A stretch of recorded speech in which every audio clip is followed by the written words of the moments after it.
So at this point, I'm sure you've heard the stories that yesterday Charlie Kirk was assassinated. And Charlie was a personal hero of mine. He was someone that I have watched for quite some time now and really looked up to as a fellow autodidact and a fellow just lover of books and lover of learning, and just as an incredibly godly man who I thought was doing really, really wonderful work in the world. And I've debated for the past 24 hours or so if I was going to even post any kind of video about this, because I wasn't really sure what I wanted to say, and I wasn't sure if I even needed to say anything. But as I've waited and prayed about it, God has kept bringing to mind just some things that I feel like I need to share. And so 2 days before this, had just finished this book, The Gift of Fear: Survival Signals That Protect Us from Violence. And this is a book all about violence and how we can protect ourselves from it, what normative violence looks like, and just how we deal with it as a people. But one of the fundamental ideas that he talks about in the first chapter of this book is, he says, predicting violent behavior is easier than any of these other things that we predict, how we drive, and all these kinds of things. And he's talking about how we're really good at predictions. And he says, but since we fantasize that human violence is an aberration done by others unlike us, we say we can't predict it. The human violence we abhor and fear the most, that which we call random and senseless, is neither. It always has purpose and meaning to the perpetrator, at least. We may not choose to explore or understand that purpose, but it is there as long as we label it senseless, will not make any sense of it. And that idea has stuck with me so much through processing just everything surrounding Charlie's murder and the personal aspects of it that have been way more impactful to me than I would have imagined, but then also just the bigger picture things. And the bigger picture thing is what I want to talk about in this video, because like I say, the core tenet of this book is he talks about how we've lost this idea, like the Solzhenitsyn quote about how the line between good and evil runs directly through the center of every person's heart, right? And we take this idea of someone being violent and willing to kill someone and just kill some while they're sitting there talking to a bunch of people, right?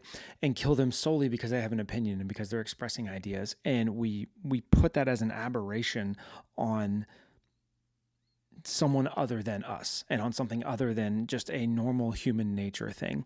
And the thing that has just been just messing with me so hard in this is that when you look at what has happened, there's a guy named Ken Ham, and he posted a video about the real problem behind all of this, right?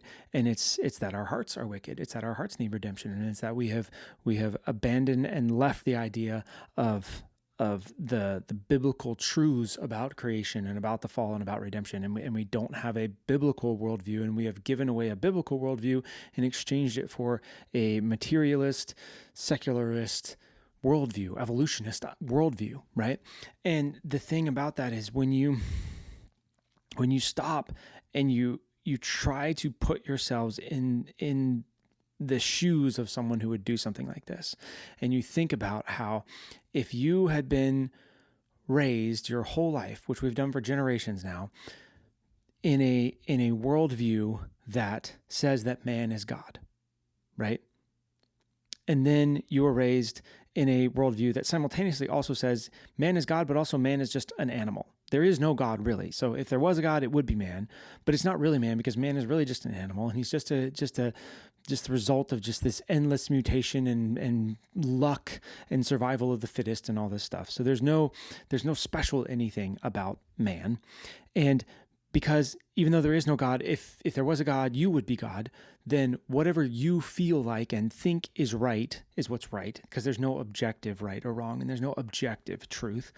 And then also someone saying something that you disagree with, and especially if they say it in a way that really makes you feel bad about the things that you think or that you feel, that if someone does that, it's the same as them being violent to you. If you put all those pieces together and you imagine yourself having that worldview, it is completely logical in a completely sick and messed up way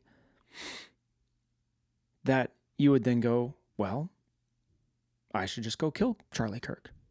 Because if disagreement is violence, Charlie Kirk is one of the most violent people out there because he disagrees with everybody. He specifically goes out and finds people to disagree with.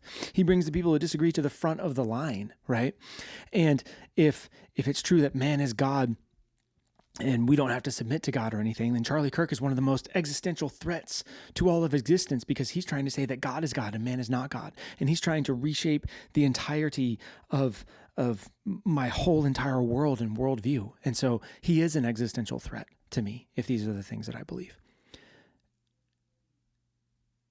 And I just loved the way that Kim Ham talked about this because he really brought it back down to the core root of the issue is that a godly and Christian worldview is fundamentally incompatible with a non-Christian worldview. And you can't have a neutral in-between thing. And so all these people who have bought in this whole time, and especially us as Christians who have bought into the idea of like, yeah, we have the public schools and like they're taking prayer out of schools and they're taking, God out of school and they're taking the 10 Commandments out of school and whatever, but it's just because they're just moving to a neutral. They're just trying to make the schools neutral, right?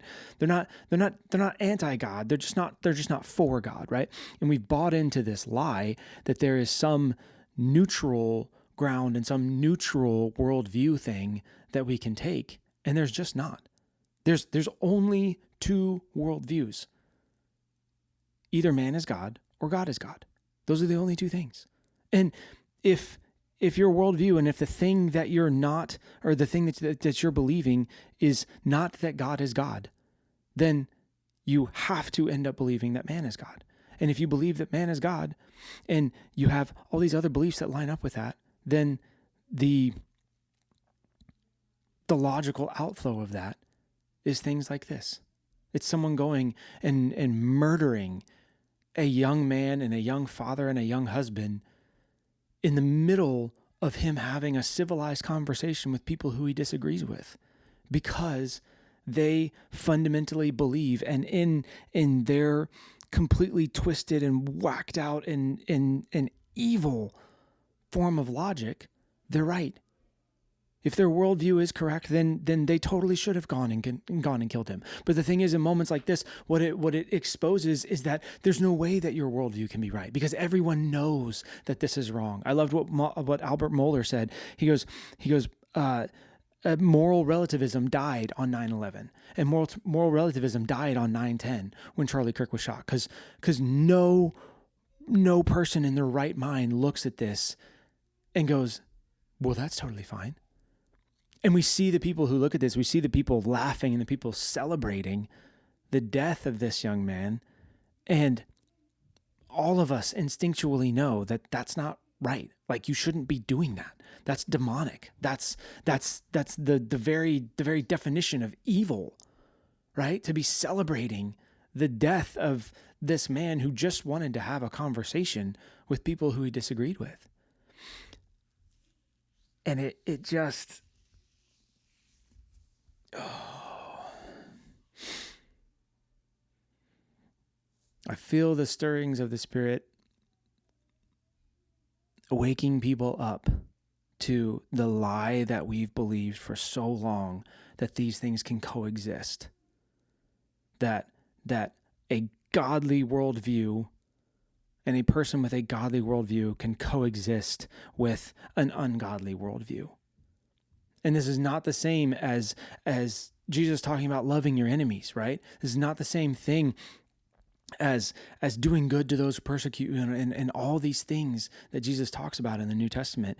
But it goes so much deeper than that, because we're not just talking about about how we are supposed to interact with individual people. We're talking about rules and kingdoms and sovereignties and worldviews that say this is I loved in there's a book called How Now Shall We Live, and it says in there they talk about how every worldview has to answer 3 questions.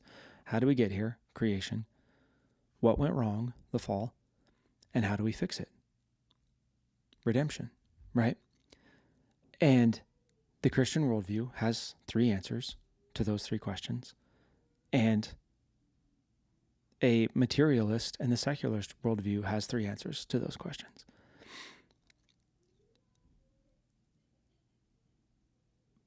But when you look at the end result of the answers that they give, this is what you end up with. And so to pretend like it's okay that we've had generations that have been taught this secularist worldview and that will end in something other than just the continuation of utter depravity and horrific things like this is just completely delusional. You cannot teach people that the answer to where did we come from is nothingness and randomness. And you cannot teach people that the what is the problem is white males who have an opinion, and then expect people to not believe also that the solution is, well, if we just kill the white males who have this opinion, then everything will be great. Those things all line up in this twisted, messed up sense of logic. Those things all line up. The people that do this kind of thing have a justification for it. And where we run into problems is we try to separate ourselves from them. And I asked my wife this question this morning. I said, babe, it's in the most just twisted way. It's kind of the same as the thought experiment of if you could go back to the beginnings of World War II and you had an opportunity to assassinate Hitler, would you do it? And for a lot of people, me included, the initial response is like, yes, it would be worth it. Why? Well, because I know that Hitler was evil. Like, he was a manifestation of evil. And he was an existential threat to the world. Right? And in the worst, most difficult way, when you try to put yourselves in the shoes of somebody who would murder Charlie Kirk, and you think about if these were the 3 things that they were thinking, then it makes sense that they would get to the conclusion that, yeah, if I had the opportunity to murder Charlie Kirk, I would. And the root problem with that is not the human ability to justify murdering another person. The root problem with that is that when you come at this from a secular worldview, you have no basis for what is right and what is wrong, and for what is good and what is evil. And what we see so clearly now is that everyone looks back and goes, yeah, Hitler was evil. Whether they think they do or not, they, even the people that are like, oh, well, whatever, like they compare anyone who they're trying to say is evil today, they will compare them to Hitler. Everyone knows that Hitler was evil. But the problem is when we detach from a Christian worldview and from any kind of basis of morality that is based on something objective, something outside of us and our collective subjective opinion. And when we try to say that morality is just based on the collection of subjective opinions of whoever is in power or whoever wants whatever they can and whoever has the ability to go do this thing, when we take away this objectiveness, it ends in people who call good evil and who call evil good. And it ends in someone who literally believes that they're justified in murdering a man like Charlie Kirk because they truly believe he's evil. And it's just like Kim Ham said this morning I would encourage you to go watch his video. He said, don't ever forget that this is a heart problem. And we all have the same heart problem. And the only way that us as Christians are better off than people who are not believers yet is that we at least have eyes to see. We've been given eyes to see the heart problem that we have.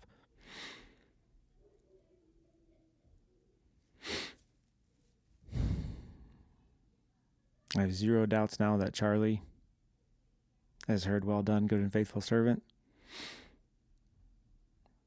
and that he is just watching and waiting with bated breath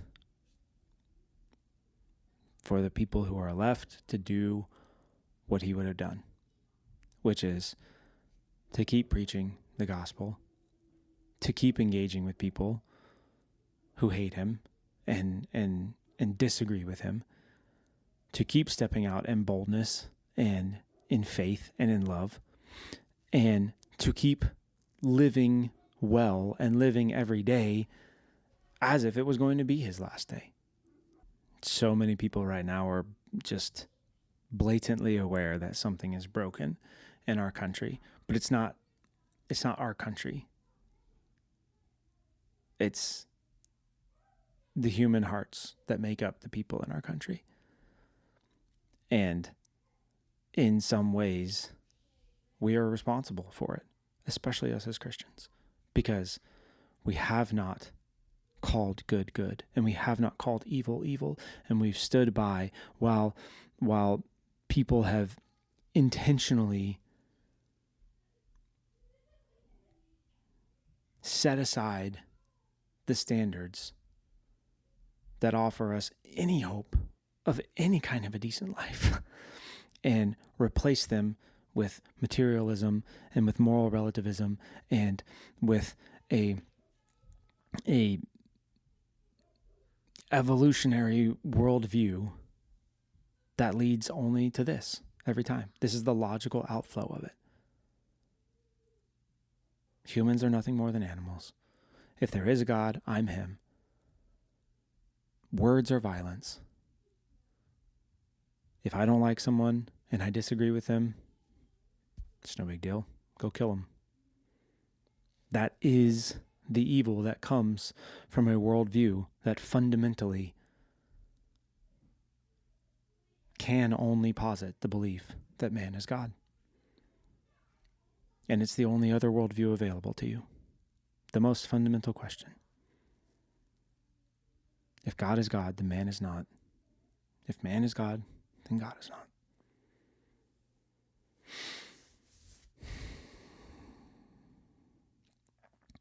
And I think the last thing that I want to say in all this is so many Christian people right now are issuing, like calls for revival, and they want to see a revival happen. And the most important thing to remember about a revival coming is that it has to happen in you. We pray for revival and we look for revival and we look for signs of it in other people because we think we're good. We think that we've got it fine. Like we've got a good relationship. We've got a good understanding of God. We're doing great. It's just these other people that need it, right? It's just these other people. It's these crazy wacko woke people, or it's the lukewarm Christian people. But I'm not one of those.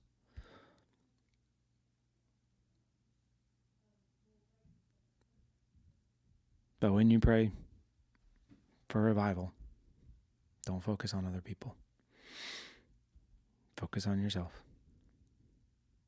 And allow God to reveal and work out and revive the things inside of you that need to be revived, because revival only ever starts in you. And if there was anyone who exemplified that, it was Charlie Kirk. Revival started in him, and he let it continually work and build in him.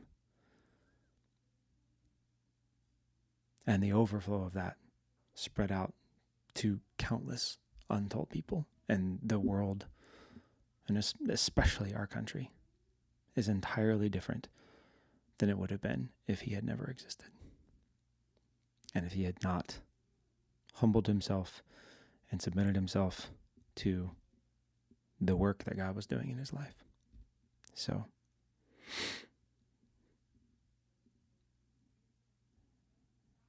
follow his example as he followed Christ's.